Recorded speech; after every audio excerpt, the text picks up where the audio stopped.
In జనరల్గా మనకి election based problems percentage అనే టాపిక్లో వస్తాయి. వచ్చినప్పుడు మనకి వాటి టెర్మినాలజీ మనకి బాగా తెలియాలి. ఫస్ట్ వాటిలో అడిగేది టోటల్ ఓట్స్. టోటల్ ఓట్స్ అంటే టోటల్ మనం ఒక విలేజ్ తీసుకుంటే ఆ విలేజ్లో ఎంతమంది ఉన్నారు టోటల్గా ఉన్నది అయితే 100%. ఉన్న 100%లో మనకి ఏదైనా ఎలక్షన్ జరుగుతున్నాయి. ఎలక్షన్ జరిగినప్పుడు మనకి అందులో ఎంతమంది వచ్చి ఓటు వేశారు వాటిని క్యాస్ట్ అంటారు.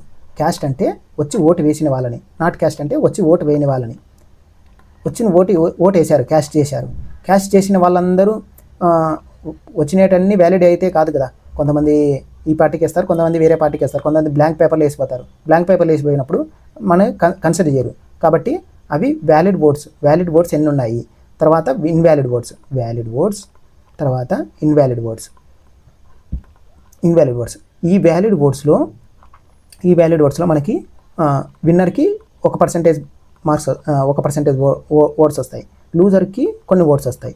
ఇప్పుడు మనకి విన్నింగ్ మార్జిన్ అని అంటాడు. విన్నింగ్ మార్జిన్ అని అంటే మనకి విన్నర్కి వచ్చిన పర్సెంటేజ్ మైనస్ లూజర్కి వచ్చిన పర్సెంటేజ్. ఓకే, ఈ టర్మినాలజీస్ అన్నీ మీకు బాగా తెలియాలి. ఇలాంటి ప్రాబ్లమ్స్ అన్నీ మనం మన ఛానల్లో ఆల్రెడీ అప్లోడ్ చేశాము.